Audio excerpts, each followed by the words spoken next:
Good morning. Good morning. Welcome to our next episode of Winning Mondays. Thank you so much for joining us.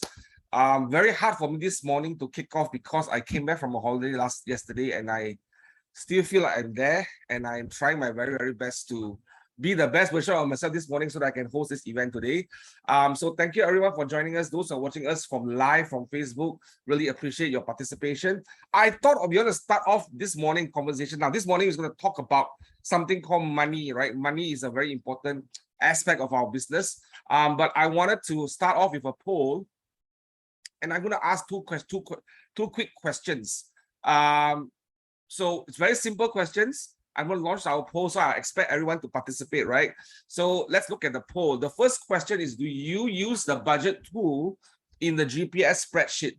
Would you support? Please stand by the GPS spreadsheet. Yeah. Do you use the budget tool in the GPS spreadsheet? Is that a yes or no? Number two, do you check your profit and loss cash flow every month? Yes or no? Right, so if you can, please put in the chat, put in the poll here. Those who are watching from Facebook Live, the first question is, do you use the budget tool in the GPS spreadsheet? Number two is, do you check your profit and loss cash flow every month? Now, if you are not clear what is the GPS tool on Facebook, virtual support on Facebook, please do share the link of the GPS tool into the Facebook live chat box and also in Zoom as well. If you are a guest, you are not understanding what is a GPS tool, I will highly recommend you to look at it. Okay, so answer the first question. The second question, do you use the budget tool in the GPS spreadsheet? And number two is, do you check your profit and loss cash flow every month?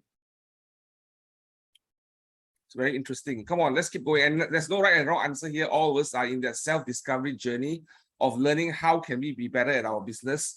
And financial expenses management is one of the most challenging thing to do for a real estate agent and an individual, right? This is something that I struggle with it personally. I'm not sure about some of you, but I struggle with doing this for my own self as well. So yeah, just head up there. There's about 53%, 55% participation. I will encourage everyone to participate in this poll. Do you use the budget tool in the GPS spreadsheet? Yes or no? And number two is, do you check your profit and loss and cash flow every month? Right. So I'm going to leave the poll on for another 10 seconds. Now stop the poll. It's very interesting to see the results here today. And I think this is a reality check for all of us as we are running a business. Do we do this well enough in order for us to have a successful and profitable business? I'm going to stop the poll and I'm going to share the poll results. You're seeing my poll results. I have George here with me. George, Market Center team, Market Center 2 Director of Growth and Development. George, you're on the call here with me. As you look at this poll, what do you call that, results here, right? We are kind of divided of people who are not using the tool and using the tool, and people who don't manage their cash flow. And what are your thoughts as you look at this result of the poll? Sorry, John, I think I accidentally clicked the two questions there, but when I look at it, I think the numbers are quite even on that one. I actually expected less people to keep track of their numbers. Right. The polls are actually higher than I expected. Okay, so you have expectation that most agents don't keep track of their numbers. Correct. Is that what you're saying? Yeah, because they're more transactional based. They go from one closing to another closing. Right. So what we see here, you have 54% who do not use the budget tool on GPS spreadsheet, and we have about 58% who do not monitor their cash flow and profit and loss every month. So that's the reality that we are seeing here right now. Yeah, so as George said, he's expecting more people that don't use. So the good news is we have seen more people using it right now, which is very encouraging. But let me quickly go through a quick definition of shift and expense management, because I think one of the key things that we missed out sometimes is we think expense management is cut budget. We really think it that way, right? And I want to just kind of remind everyone again, right? What is a shift, right? For those who are joining us for the first time, a shift is a change in the economy. Sometimes it's seasonal, and sometimes it's happens sporadically. And I believe what we are going through right now is not a seasonal shift.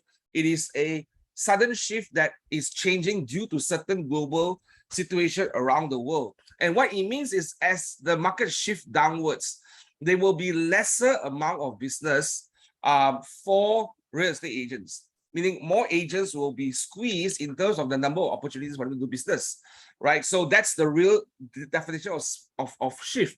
And in the shift, how are we going to navigate through our businesses?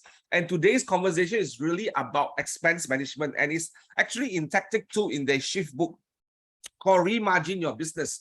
Now, please bear in mind, expense management doesn't mean cut costs only. Yeah, the word here is remargin your business, and I want to quickly give everyone an example or a definition of what I think budgeting is. How many of you heard of this word called budget? If you have a budget set in your business, please press 1. If you have no budget set in your business, please press 2. Let's take another poll. How many of you have a budget set? If you have a budget set in your business, please press 1. If you do not have a budget, please press 2. Okay, so let me give you a definition of what a budget is.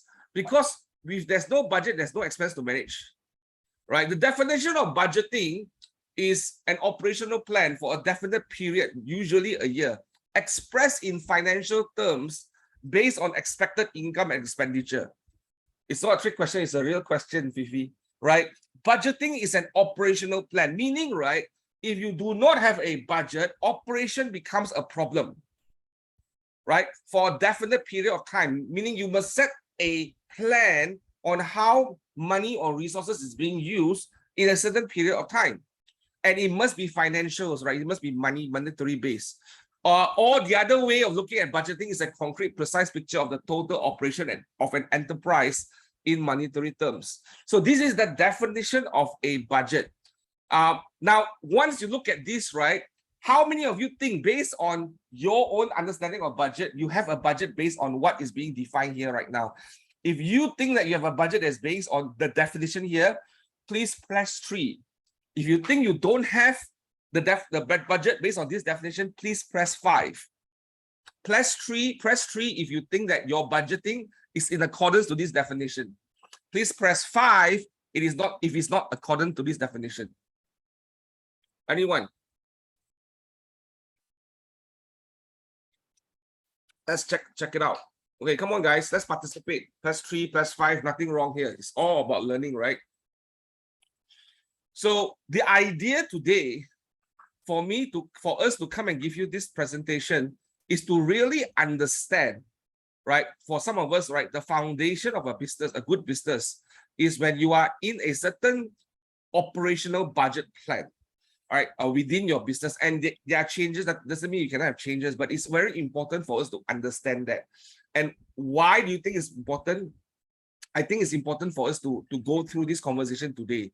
So Josh, maybe you can kind of talk about expense management from your mindset, right? From your journey. And George, maybe you can share with us what are some of your roles in the market center right now, and quickly go into the perspective of what do you think is important. How do you feel about expense management? What do you think expense management is all about for a real estate agent? Yeah, again, thanks for sharing just the understanding of shift, because shift actually is the market is changing. At this point in time, I believe that basically shift is coming, but I want to also bring you all back to the book, MREA book. Even though we are covering the book shift today, but actually MREA book to me is a foundation, because it did not use the word expense management, but it used the word budgeting. So when John covers basically budgeting, again, it's having a clear plan on basically how your business is going. I think basically that was not my mindset 3 years back. I think when Kelvin came in and started talking about budgeting and having a business plan, I think the first thing that I realized that I was not thinking like a business owner. I was more thinking like an agent. That basically when I joined basically the industry, the first year actually I closed about 50 deals. Partly it's because a combination of rental and sales. Partly it's because I did not really understand, and the market was actually very hot. So almost evening we're going out and closing deals. But today I think it's more challenging to do that kind or numbers. So I was basically closing deals, and I thought it's okay. So in some ways the money was coming in. I think that's the way the agents goes. If the business is doing very well, then generally they think they're doing fine. But today, this market one, the deals are not coming in so far. So the question is that if the deals are not coming in, then I'm struggling. Expense management to me is very important today because I started thinking more of money as an investment rather than actually as expense. So I think my mindset have changed a lot, but I don't think that's the way that agent looks at it. I think agents are more transactional. They are not sure when the next deals will come in. They hope that they'll close 1 or 2 deals. They don't have a yearly plan at all. Right. Right. And you are right, because a lot of us are transactional, like what you said. Nothing wrong with that, but it's not sustainable in the long term because you cannot predict the outcome. Right. And when we say budgeting, right, meaning, right, you must allocate money into that space of spending in order to generate the income. One of the principles of accounting, for those accountants out there, you can correct me if I'm wrong. The principle of accounting is whenever there is revenue, there must be expense. To have an idea of making money without any expense is actually quite irrational. I repeat again, to have an idea of running a business without expense, without spending money, is irrational. It's not logical. It is probably unfounded, not possible, and not sustainable. So the idea then is, what is your budget allocation set for your business? That's important. The second thing is this. I think most agents kind of have a life that is divided into two, the business life and the personal life. And sometimes we put preference to one or the other. And I think in a shift market, in order for you to think about your business, you need to have a business budget and a personal budget. You cannot mix those two together. And if you want to trim certain things, you need to cut certain things. I suspect we must cut our personal life budget and also our business budget as well. And you must ask the question today, if I cut this and I don't spend this, how will it affect my budget? How will it affect my business, right? How will it affect my lead generation? Question to you, George. Why do you think managing this expense management is very serious during a shift? Why do you think in a shift we need to be looking at our expenses even more tighter? Okay, now I refer to actually the tactic tool in page 29. It says the every successful people are those who have a good plan B. So plan A basically is when the market is okay, and when a shift happens, question is whether we have a plan B lah. So in some ways, if there's no plan B, that's where I struggle. So I think the question today is basically the next 3 months. If I have no closing or I'm forced to basically cut down my expenses by 50%, what will happen to my business? So in some ways, I think you have shared actually almost this whole year, John, that a shift is coming. We need to plan ahead of time. If we close deals this year, close more, so they build up basically a financial buffer for next year. I think a shift is something that's sudden. Jason Abraham mentioned basically he pictured a shift like a Star Wars movie, the Death Star coming. Generally, something is so big that's going to blow your budget, all over the place. The question is, it's going to happen, but how are you preparing for it now? So I felt like basically most of us don't have a plan B. So I want to start thinking through today. If a shift comes in, what is my plan B like, so that I can actually survive and then thrive. Right. So the foundation today is you need to think about building your budget solid first, right? Understanding where your money is. I'm going to share a sample on the screen right now of how many of you want to see a sample of a budget? How many of you want to see a sample of budget? Let me find that screen. Right. If you want to see a sample of the budget, please say yes. Yes, say yes, say yes, say yes, say yes. Okay. Let me show you a sample of a budget. This is a sample of the team that we are coaching together, George. I thought of using this as a sample because I think it's more open to show this, right? When you look at this budget here, right? By the way, if you have not used the GPS tool, the GPS tool already comes with this budget that is allocated, right? And on the left column here, it's for you to add on to things that you need to spend for your business, right? You need to spend for your business, right? So you need to think about where is your business at right now and what is it that you're spending on your business. When you look at this expense here, it's important for us to look at this in a very objective manner, right? In a manner where I need to set aside this money to run the business. If I don't have this money, my business cannot run. right? As I said, we cannot start a business where the money is when you don't spend money at all, expect a return, right? So Josh, when you look at this budget, right, when you help plan out this budget, how did we come to this amount of money to allocate for this budget? Okay, for this one, actually, what John is doing is looking at the monthly budget. But if you notice over there there's actually a total of 8,500, 13%. But the monthly budget set actually is 13,500, which is 20%. So basically, in this particular one, we have factored in basically a operating expense for 20%. So right now, basically based on this one is 30%. So there's additional 5,000 or 7% that they can use. So this one is within the budget, but they cannot spend more than 30%. So right now, basically, we're at 30%. So we are evaluating at this point whether this particular expense is okay and what we should spend. So we are tracking it right now. Right. So monthly is 8,500. Right. So when you look at this allocation of budget, right, what is the foundation of this budget based on how did we came to a point where you say this is the budget that we are setting? Because actually this one is following my MRA model. Because MRA model basically said today you said a budget is 30, 30, 40, at least 40% profit, 30% cost of sale, and 30% expenses. So based on these expenses, the two major items basically is going to be lead generation and then salary. So that one is basically a major one. So based on that one, we are looking at this point allocation of about 2,500, about 3,500 for lead generation, and then basically a salary of about close to 5,000, because we're looking at a person playing a higher role to be able to do that. So that's the main two big ones, the salary and lead generation. And it all based on this number here, right? Based on this is the income that the team wants to achieve. This is what we want to achieve here. Correct. 60 deals a year. Yeah, because if you don't do this GPS this way, the budget wouldn't make sense, right? And then we will go into our budget based on, okay, if I were to achieve this goal right now, this is the budget I'm allocating to do it. Now, if you don't spend, so Josh, what happens if today in the month, for example, in the month of June, July, August, we decided to spend a single cent, what will happen to the business? It'll be flat. That means basically if you look at the track, if you look at the weekly goal at actual John on the chart there, it will show you basically the appointments and all that. There's actually one on your spreadsheet. Not this one here, the another weekly goal versus actual. Right. Yeah, that one. So basically, this is basically what you're tracking. You're tracking the listing to close, listing taken, appointments, contacts, and leads, and generally tracking the monthly goal, weekly, and then basically every week, what is the result? So once you track the week, eventually it comes up with the monthly number, and then the ratio you're getting. So in this case, when you look at it, these are the ratios there. So we are actually tracking and see whether we are doing it. So if there's no expenses, normally there will be no listings, no appointments, and then no leads coming in. Right. So the idea of us having a budget is we must also track the outcome of the budget, right? The money that is being spent to help us generate all these goals, because this is the goal here that will determine how much business we do, correct? Yes. Right. Now, I'm going to pause here for a moment. When you look at these guys, what are some of your ahas?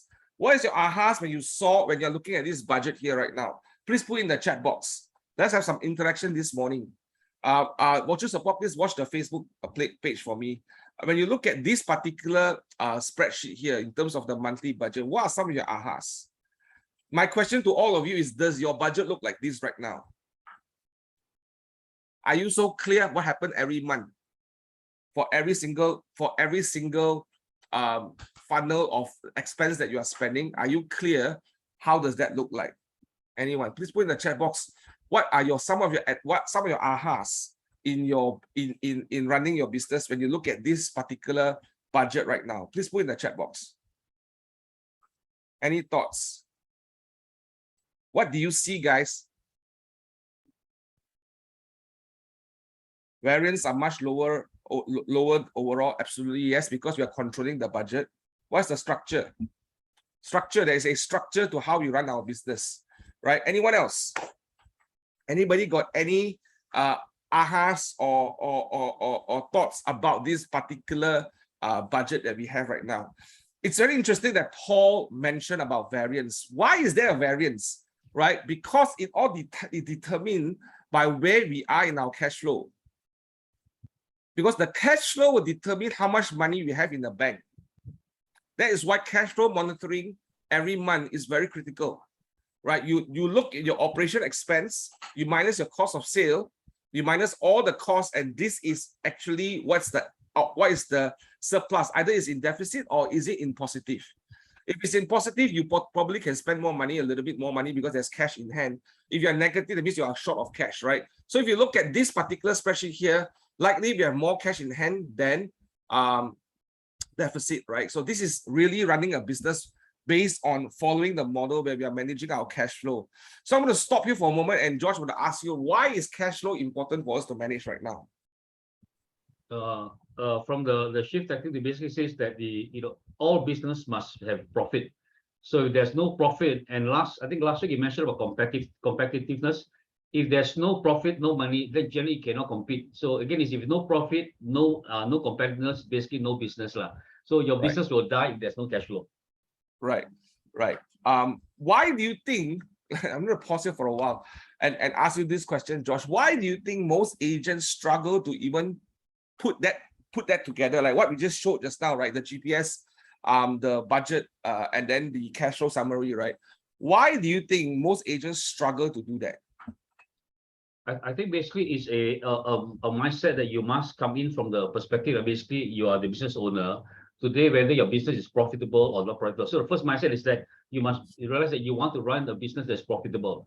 The second thing basically agents fail to do is the fact that basically they are not leading the revenue. They're not actually working from a place of profitability. So today, for example, if you remargin the business like you mentioned, and we know that basically today the number of deals I'm getting is going to go down, so my business will drop. So question is, how can I remargin and look at my budget so that basically my budget can be re-looked at, so I always maintain a profit.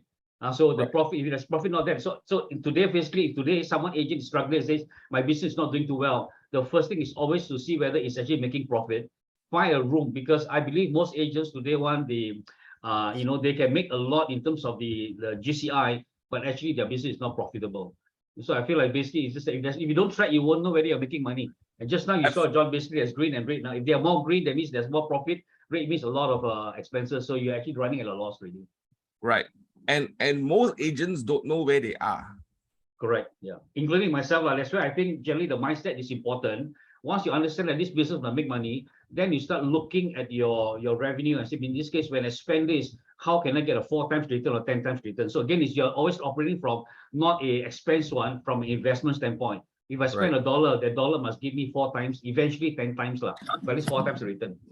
Yeah. And I think most of the time where agents think about spending money is they think that there's a risk. They don't look at it as a plan.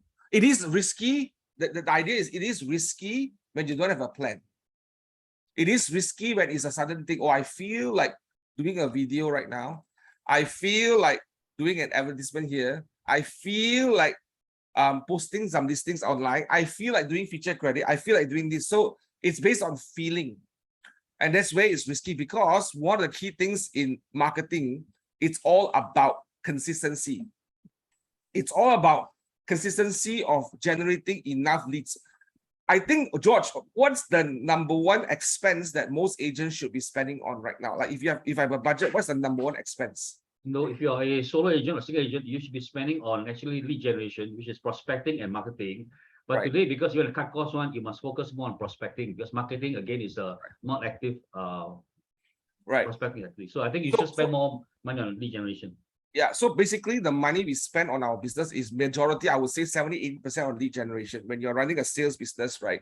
That's your first thing that you spend on. If you're running a smaller business or single agent business, you should be focusing on lead generation. And the important thing is, are we tracking your lead generation progress versus the money that you spend? So if I ask a question to you all right now, if you can answer me, I will give you a price. And the price would be, you will get a encouragement message from me this morning, right? So the price is, the question is this: how many of you know what's your cost per lead right now? You know what? Let me ask you another question. How many of you know how many leads you get from every single dollar you spend? If you know, press yes. If you don't know, press no. Let's be honest about it, guys. Someone say yes, someone say no. Anyone else? You know? Someone say no, great. Some say yes, great. Right. So if you don't know your cost per lead, you're not managing that, you're not measuring that, and you don't know where the how many leads you're getting per week, per month from the money you spend, you've got to have a model to monitor where is the leads coming. Why is it important? Is because then you've got data to make decisions. The idea of having a budget or the foundation of a budget is it provides you data and understanding of where your business is. It gives you the insights to let you know what is working and what is not working. Yeah. Right. George, So what do you think about that? No, because if you want, I can share a quick screen to show Sure. you actually what a budget for a agent actually looks like now. That might help, huh? Right. Just share. I need to be enabled on the screen. I'm not my. Yeah, can you make him? Can you make George a co-host as well so that he can share? Okay, you can share now, George. What I'm sharing basically is just one screen here, and this screen is showing basically. Let me just make it bigger. If today what you're actually making an income of 200,000 GCI, expenses 30% is 60,000, and then cost of sale is 240,000, 20%. Profit is 100,000, which means that your expenses is 60%. Over here, this is how you will split your expenses. These are the 7, 8, 9 categories that's mentioned in MREA. Salary and lead generation basically covers 70%. The rest basically is the balance lah. Now look at it basically today most of you are not paying salary. So basically this 24,000 is your entitlement because you are the admin. And then if you are basically lead generation, the 18,000 here. So monthly wise, in terms of salary, if your goal is 200,000, you can only withdraw a salary of 2,000 for yourself, and yet your lead generation cost has to be at least about 1,500 per month. So the question is, how many of us basically agents are looking at 1,500 per month expenses? So this month, actually, John gave us a promotion. Basically, if you buy 10, get 2 free, which is the KW activity. Now, question that one to me, that 1,000, that expense 1,000 plus, I think is a good lead generation expense to spend. I will spend it so that basically I will get more leads there. The rest generally we don't have rental technology. So I want to highlight these two that most agents, you should be looking at least 1,500 and not paying yourself a very high salary, because if you do that one, that means you don't have a lot of profit. Yes. So I wanted to show that for the agents that make 200,000, and most agents today, I think their goal is less than 100,000, which means you have half of that amount only. Yeah. So the challenge with most agents I see is when they don't put it down that way, they will earn all they'll close a big deal and they take that money and they put that money back into their own lifestyle because they don't have a plan to set aside money for the business. Right. So that's the challenge that I see, that when they don't kind of bring that clarity to that both lifestyle and your budget and your business, right? And you mix it up together, that's the problem that you have. But when you maintain a certain minimum lifestyle, a lifestyle that is something that you know that you want, but a minimum one, and then you put money into your business, you'll see over time you have more money for your lifestyle than you can see ever before. But once you don't start it correctly this way, this is where the challenge is. And it's where you see agents making a lot of money, but at the end of the day, end of the year, they don't have money to pay taxes. How many of you experience or know someone who have experienced when the time to file your taxes, you are scrambling to find money to pay for tax? That will be probably in July or June next year. How many of you experienced that before? That when it's time to pay income tax as a sole proprietor or as a salesperson or as a business owner here, you are struggling to find the money to pay tax next year. How many of you do that? Have that struggle? Or you know of someone that struggle? If you know of someone that struggle or you are struggling, please press 1. Well, nobody struggle. I'm the only one struggling here. Yeah, Paul is the most, only supportive guy. Okay, who else struggle to find money to pay income tax? Right, because the expenses is not set aside in a place that is ready. And the way we look at our GPS tool is also coming with income tax calculation to set aside in your cash flow as well. Right, let's move forward again a little bit. George, what are the models that we can use to improve our expense management and cut unnecessary expenses? What are some of the things that we can use to improve our expense management? How do we think about expense management right now? Yeah, so I think Johnny can also share your example. But for me, actually, it started the years back when I started basically collecting coins, putting them aside, and then have a lot of coins. But of course, today one basically you don't have a lot of coins anymore. But generally, I just started taking money aside to actually go in and put it for savings. So today, for agents, what I encourage that you have three bank accounts.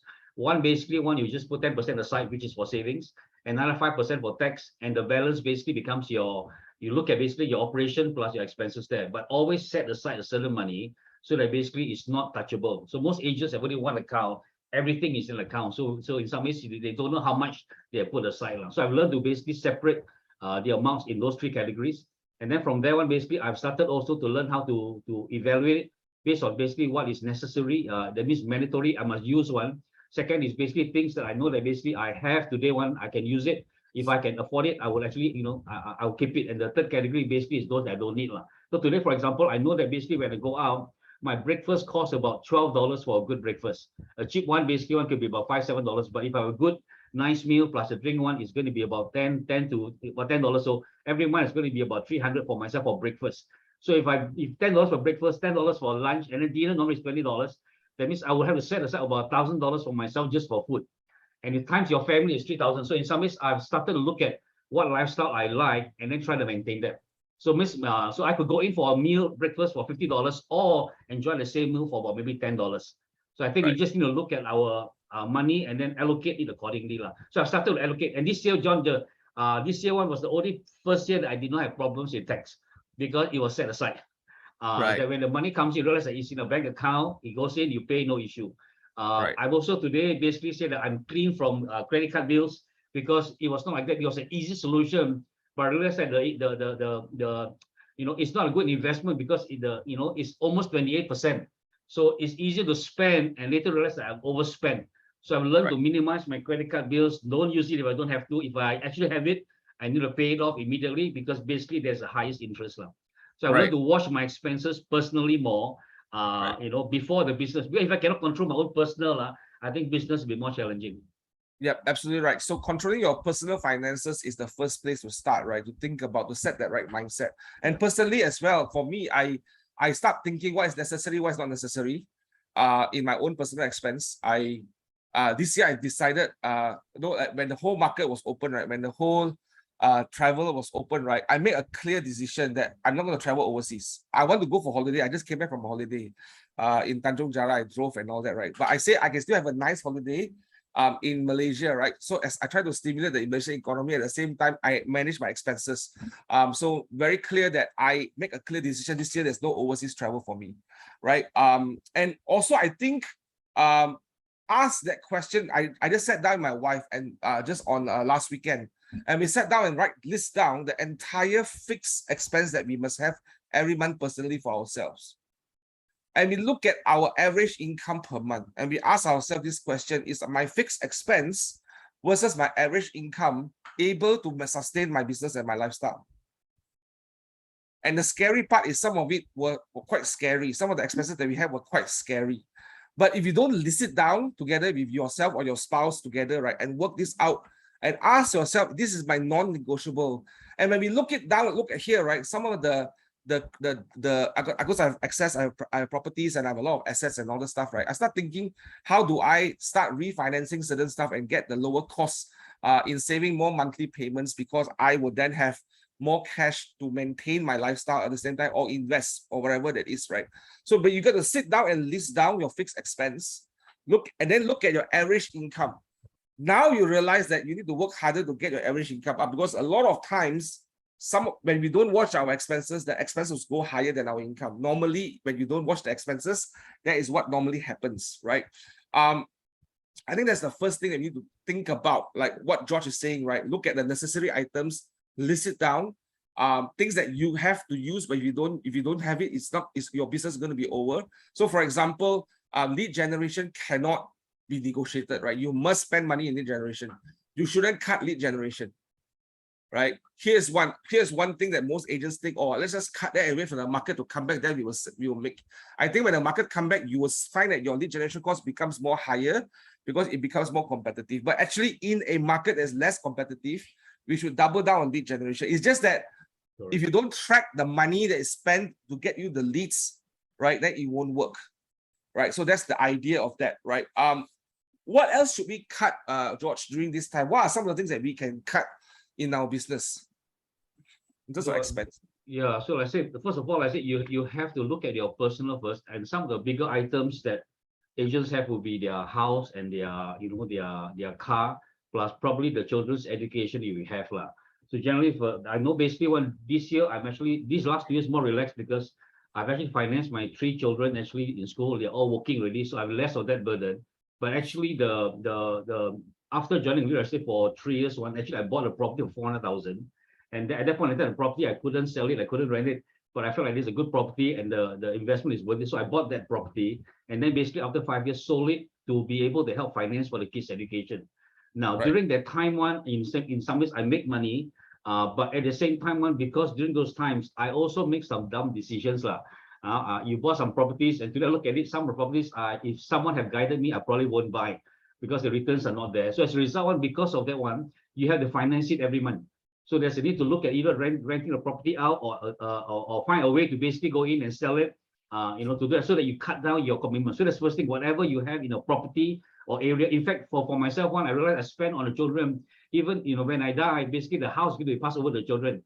I actually refinance that one, get cleared up basically that one, and ask my kids now to pay for the house. So in some ways, I don't have to worry about that one. But in some ways, end of day I believe the house will appreciate by double, and they'll still get the money.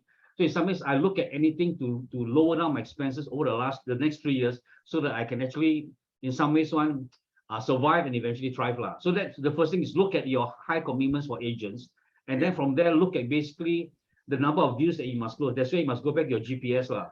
Today, for an agent to do 36 deals, which is three every year, I think there's something that's possible. But you need to step that and say that if I actually do that, then what is going to motivate me? So I think generally most agents do not have a very clear why, and they don't have a big enough goal. So what they are working is just enough to survive, but actually not big enough. So they're looking at what I can do this year, but not what I can do in 3 or 5 years' time. So I've actually almost double or triple my goals already. So I feel every agent should be looking at least about, let's say 36 deals at 10,000, at least about 360,000 per year. And you break it down for your lifestyle, for your debt, and so forth. Generally, I think that one is something all agents should be striving for. So I think the GPS to me is the most important. Re-examine their big why, because if you go in and start cutting, some items are too small to cut because you're not earning enough. But if you are having a bigger goal, I think the transactions that you have will help lah. So that's not your minimum that they're earning. Yeah, one of the things that you need to cut, I think George made a very good point. Look at your debt and consolidate your debts and try to bring down the cost of debt to as low as possible. First thing is you must cut things with debt and don't go on debt. That's very important. Second thing is cut the things that you don't need. So I just very openly tell here, I was talking to my wife, we have 2 cars, right? And we want to cut 1 car. We are working on cutting 1 car from my own self because we are anticipating a shift, and cutting off the car frees up extra cash for me every month. So that's what we're going to do. And if I need to get a second car, it's going to be a used car. Correct. I'm not shameful about it. I'm telling everyone here openly on Facebook, right? That's what I'm thinking of doing right now, right? Think about things that you don't need. When we are running our regional office, for example, the office that we don't have an office. This is what you're seeing on camera is my office. And I'm proud to tell that to everyone because I felt that we must lead by example. Even after COVID, after 1 year, I still don't have an office, right? All my regional team do not have an office. It's because we wanted to keep everything lean and tight so that our cost doesn't go up. And whatever cost we spend is to bring in more value to agents and more value to the people and also more value to the growth of the business. Not so much about how comfortable we are. So put away things that makes you comfortable. Spend money on things that brings you potential growth. Doesn't mean that it must be something that is guaranteed, right? There's no guarantee, but work on it to find that money you spend is to bring growth to the business, to bring revenue, to bring profit, not to bring comfort. I think very important is not to bring comfort, right? Fifi asked a very good question. Can we cut presents for clients or potential clients? So my question then to you, Fifi, is this going to help you generate more leads or not? The same amount of money you put here, if I send out, assuming I budget 500 ringgit a month to all my clients, get as gift every month, right? Is that going to generate leads or return for your business or not? So you ask yourself that question, be very practical about it, because but get referral by sending gifts. So it's already up to you how you measure it. If your business come from really referrals, then to me it works. If it's not bringing you any referrals, then my question is, why spend that money, right? Because the idea we must ask right now is, every single dollar we spend today in a shift market, your mindset must be asking the question, is this going to help me bring more business? Is the money I spend today going to help me bring more business? Right. So I hope you get the answer, Fifi. You need to think about that. There are a lot of people who look at, I want to look nice in front of everyone, so I spend money to make myself look nice. Hopefully I will get business. No, the idea is, you don't have to look nice to get business. You just have to create value for people. Then you will get business. Looking nice versus people that's giving value, I would go for people that's giving value right now. And what is value? You define that in your market, right? Good point. Right. George, as we negotiate and reduce expenses, right? What are some of the things that we can do to, like, what are some of the main expenses that we can reduce? For example, right, one of the expenses I did during COVID, right, is my mobile phone plan. For many years, I was using, I cannot mention that plan here. After people say I was using a 012 plan. If you know what is a 012 plan. And I was quite fed up with that plan, because it was the most expensive plan in the market. Then one day, a friend of mine told me a 016 plan. So I went to the 016, and I saw by switching my whole family, because I pay for my whole family, my parents, my mom, my dad, my son, my wife, everybody in one package, right? So I decided to switch to the 016 plan. You know who is 016 lah? Okay, and that reduced my cost by 35%. You may argue, oh, the line is not as great. And I realized after using it for 2 years, still okay lah. People still can call me. I still can call people. There's data everywhere. So I find that sometimes it's a mindset shift, right? So when they should pay me for this, they should pay me to promote this. But look for things that you can cut expense. I cut my Astro at home. I have no Astro right now. Right? I cut my phone plan for the whole family, 35% reduction. And I decided not to buy a new phone every 5 years, every 2 years. It's going to be every 3 to 5 years if I can.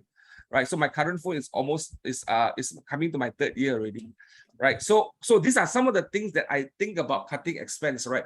George, what are some of the things that you think that is necessary to reduce expenses? What are some of the things that you are thinking about cutting expense? At this point, I think you're right. Basically, whatever fixed one that we can cut one, we should try to cut it.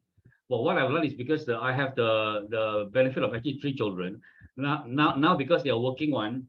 Almost every day they ask me, Dad, you need to change your phone or not?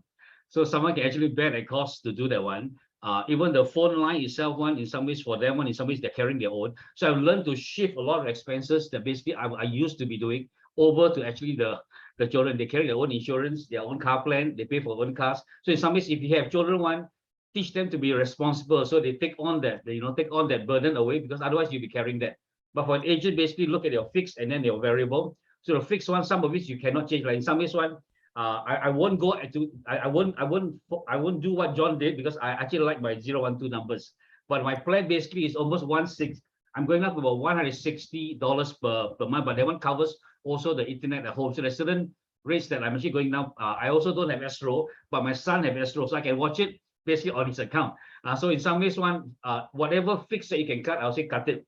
But the other is, if you have a lot of credit card, that should be the first thing that you cut, because you really don't need it. And if you don't watch it every year, one, there's an annual fee involved there, one. So you're paying for something. And because last time when it came through the mail, I see those things, and now everything is on internet. A lot of times there's errors I also don't know. I think it's important to go back and check some of the statements in the bank to look at it. And if you want to be clear on expenses, I encourage you to go in and print out 3 months of bank statement. Print it out and then look at where your expenses are going, so that you're aware. So awareness, I think, is 50% or better. Fix and cut.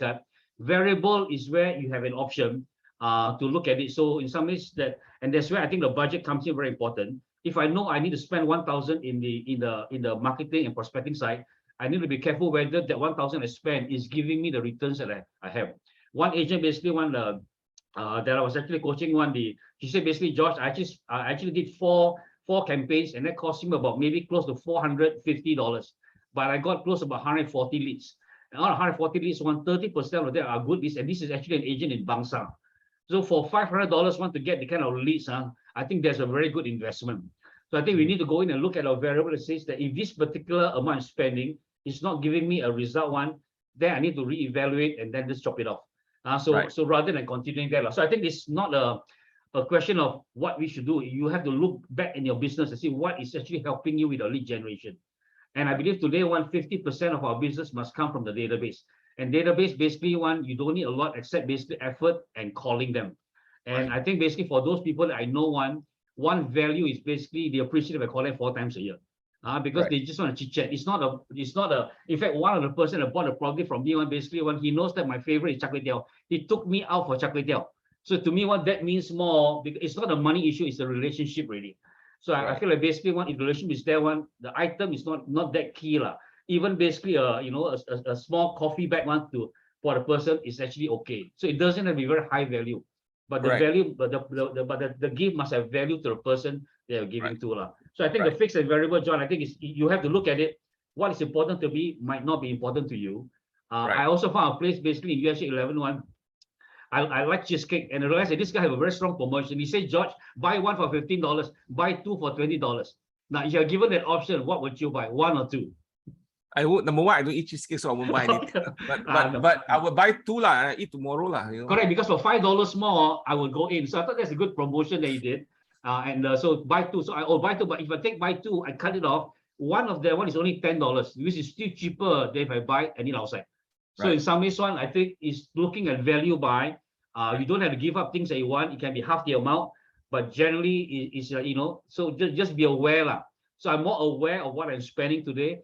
Yesterday, basically, I went to buy mango, and I took 3 mangoes, and then the person printed out the bill, $30, and my wife was beside me, says, and I said, well, how come so expensive one?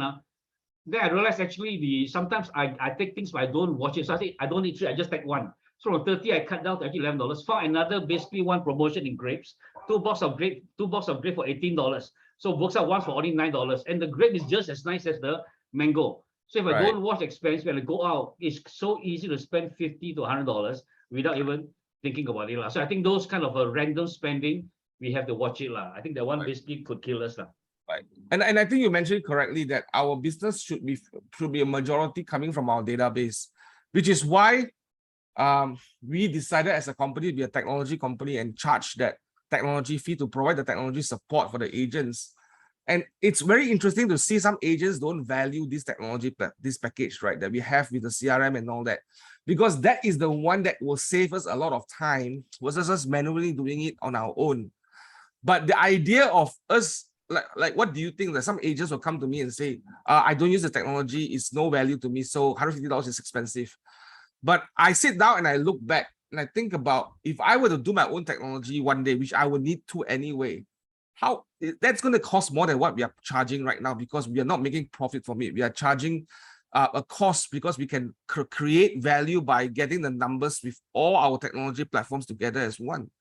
But what do you think about that, Josh? Why do some people think about technology costs as expensive when it's actually cheaper than Astro? But it's supposed to power our business, but yet we will pay Astro money, but we don't pay technology fees because it's supposed to power our business. Why do you think agents come to that kind of mindset? Right. I think it goes back to they don't understand the difference between cost and investment.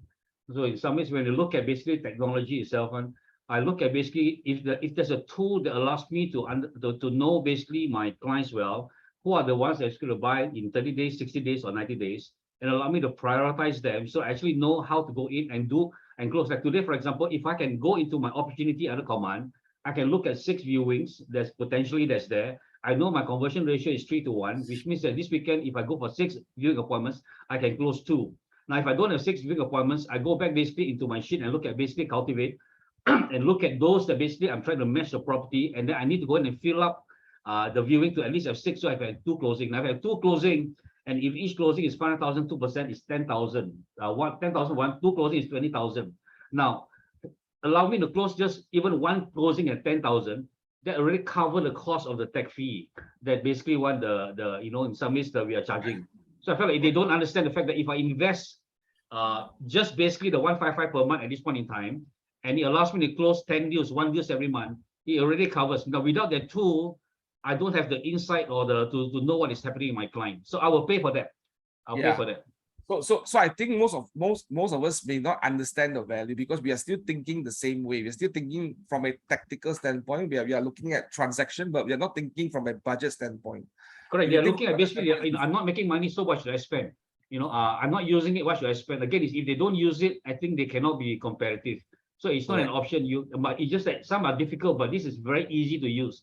It's just that the agents have to change the mindset that it's not difficult. If I tried it, give it me a time, I think I will learn it now. Right. Now, let's move on to the last question before we close is how can we keep a positive mindset while we are doing all this cutting? Because cutting expense is not fun, right? Chopping certain things is not fun. Don't have an office like now. This is my work office, right? It's not fun. Not so bad for me, but I pity my wife and my son who is always listening to me talking very, very loud. They say I'm very loud, but I don't think I'm loud, but they think I'm loud. Okay. So far the neighbors haven't complained yet. But why? How do we keep a positive mindset when we go through all this painful cutting of expenses? Yeah, I equate to pain and pleasure together. By going through this process today and it allows me to survive through this particular market one, then I can thrive in about a few years' time. So I look at basically retirement as financial freedom to do whatever I want to and pursuing my own personal goal. So you must have a personal goal. And again, I don't want to be working forever. I want to have a way that basically I can actually have enough money to fund the life that I want. So if I realize that what I'm doing today and then basically going through this process allows me to have the life that I want to, then I connect the dots between basically the pain or the effort put in to the pleasure that I will get. So if I just go through the pain, then I think it's challenging, So I think I want to look at the incentive, what I'll get basically if I go through that. Right. So you look at thinking about what's your lifelong journey in the next 3 to 5 years. How does that look like? Yes. And what motivates you to go forward? Correct. So then says basically you can be anywhere you want to in 5 years. So I'm going in about 2 years plus already. I think we have learned a lot, and the next 2 years could make a lot of difference. Right. What for agents to improve on their budget? What are some of the resources that you recommend? Is there any books that you read? Is there anything? I'm looking at my bookshelf here, right? And the first thing that I look at here is the one thing, right? This to me is you got to know your one thing. Now you ask John why budget talk about one thing, right? Because if you don't know what is your one thing in your business, and you don't know why you're doing it, and you don't know your one thing in your business, you will keep spending money for no reason because you don't know what is your one thing. I give you an example today. If someone asks me today, come and visit me and say, John, I've got this new marketing campaign that will make your company, for example, to win all the top awards in the market. Would you be interested? George, what do you think my answer would be? So John, repeat it again. If someone were to come to me today and say, hey, John, there's this marketing campaign that we want to give you that will help you win multiple awards in Malaysia what do you think my answer would be? Probably no. Why do you say why do you think I say why do you think I say no? Because it's not aligned to what you want. Again, it's the cost is also not there. So again, it's not just money, but it's also your time and effort. So it's not along the what you want to do, that one is not your one thing. Yeah. So what do you think is our one thing as the market center? Like if you're driving a market center or a region, what's our one thing? Basically, the one is basically for the market center, one is to make sure it's profitable and helping every agent to become profitable. If the agent is profitable, the market center will be profitable. So I would ask that question, right? How is helping agents profitable, helping agents do better and get better, creating more value for the agents is our one thing. And I will ask the question is how can if I get an award, if I get like multiple awards, like there's so many awards today, there's Dragon Award, Tiger Award, the Lion Award, all kinds of award, right? In the market, then I will ask the guy, how is this award going to help us add more value to our agents? If they cannot answer me that question, then rightly is not my one thing. You understand what I mean? Saying the one thing is very important. You got to dive deep in your business and ask yourself, what's the one thing for in your business, in your season? Now, there's a season for award recognition. That may come later. But right now in this season, what's your one thing? What's the one thing that's important to you? That if someone gives you an opportunity right now to tell you, hey, spend X amount of money, it will give you this. How would you respond? What would your answer be? And as I did a simulation with George just now, I will say no to the award thing because I cannot find a value proposition that will create value for the agents or support me in achieving my one thing. So that one thing is very important. Well, how about you, Josh? What are some of your resources that you help people to read or to run through in order for them to improve their budget? Yeah, I think the one thing is important. The other one basically that I've actually read many years back is called the Money Monster by Ron Blues. That one is basically how to manage your finances lah. So I feel like basically what if I'm going to encourage the agents is there's a book that basically I've actually heard the audio and also listened to it, but I've not read the book yet. It's called Profit First. I think it's important one to look at it because we should look at our business from the standpoint that whether you are making money. If your goal is 50,000, but you must end of the day know that basically 50,000 you're making profit, but the profit you make must be to support your lifestyle also lah. So if it's probably too small and no point. So I think generally starting with a profit goal is key, rather than going and say that I want to close 1, 2, or 3 deals a year, but not too sure basically what you're achieving. So I think having a clear profit, then the budget comes in, because you're talking to me, the budget is a plan. So if I know basically I want to achieve 250,000, then basically the budget comes into place. And then for me to go in and I'll say read the MREA book, because MREA book talks about 4 models. The budget model talks about 3 things that's important. One is basically leading the revenue, which is basically working from a position of profitability. Second is basically red light, green light lah. So whatever you spend one, if it's a green light, spend more. If it's a red light one, cut. And the third one is stick to a budget, which means that today if you're running a business, you need to have a budget, but you must also have a P&L. And I realized actually spending time with John the last few years is the fact that he's a numbers person, but he helps us to focus on the right numbers. I'm not an accountant, and I always hear excuses, I'm not good with numbers. But if you're running a business, it's not an option. You can figure those numbers out. It's not that complicated. We are not asking you to do an accounting job, but understand the key numbers to drive your business. So I think we need to go back to understand that if you're running a business, we need to understand P&L, budget, and basically where our money is coming in, where our money is going out, how much is left behind, and how we use it. Right. Awesome. So I'll say MRA book is very key because it covers all that. Thank you so much, George. I think that's powerful because we need to think about profit first. You can revenue your business to $1 million, but you don't have a profit in your $1 million revenue, then no point. No point running a business that is not focused on profit. And there will be seasons, sometimes the profits are very thin because that's why we remargin your business. Maybe in the shift market, your profit margin could be 5%. But when the market comes, when you earn more revenue, when your market comes back, you will get a higher profit margin, right? Because you earn back the money when the market comes back. So it's all understanding what's your profit, right? Profit is critical for what we do in our business. And what you say is very true, George. The profit is to fund our life. You must use profit to fund your life. Okay. Thank you so much, Josh, for sharing. Virtual support, can I have the announcements, please? I'll have some announcements before I go for some last few words, right? Oh, right, announcements, please. Virtual support, can I have the announcements on screen, please? Thank you, Ashley. Right, we are going to look at lead capture and conversion, I think. Moving forward next week, we're going to think about how do we power through with lead generation. So next week, we're going to have guest speakers, Joanne and Jonathan Quack, that have a very, very comprehensive strategy and system that they use to generate leads, right? So if you enjoy that, I personally enjoy both of them well when I talk and work with them. So next week, we're going to talk about lead capture and conversion tactics that will come on the 12th of September, right? Next slide, please. Next slide, please. Right, our PropTech is back. We are having the hands-on guidance to help you understand the technology better. If you are a guest, please register at the chat link below, following what our virtual support has posted. But if you are an agent in our market center, all 3 market centers this month, we are only having 1 session, and it's all going to be in Market Center 1 in Damansara Perdana. Please register with your market center support staff so that you will then be able to attend the sessions that we are running, right? Next slide, please. Right, we are having a lot of value stories online, and also certain things that that we want you to share out with your friends and your clients as well, so that we are telling people what we are doing. So one of the things that you need to do that is free of charge is to consistently send out information about what you and the company is doing to show that we are behaving differently to add value to the market, right? Next slide, please. We also have touch points for you to reach out to your clients. Based on popular response from us during one of our first prop tech, agents are asking for all these new touch points. So if you have a lot of clients and you have no time to do touch points, this is all done for you. So every Friday, there'll be a new touch point that you can copy and paste from Workplace and send out with the scripts and also with the images to send out to your clients every week. Next slide, please. Right. George, what are your last advice to all agents here today?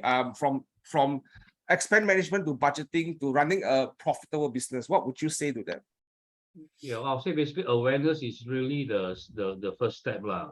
So please be aware basically where your money is coming from and where your money is going to. And then basically at the end of day one, you must create a profit margin in your business. So with a profit margin, then you can look at basically how to build your business and then begin to thrive. Survive first and then thrive.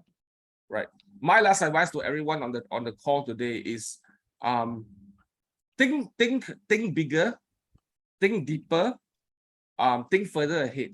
Don't look at just today's business, don't look at today's sale. Think about in the next 3 to 5 years, how would your business look like? How would your life look like?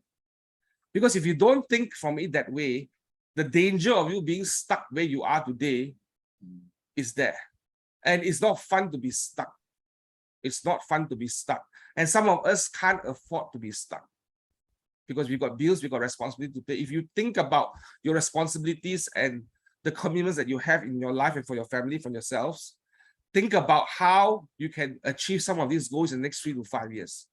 Plan towards it, and we are all here part of it to be part of the support system for all of us here to move forward in our lives. The shift is happening, is going to come.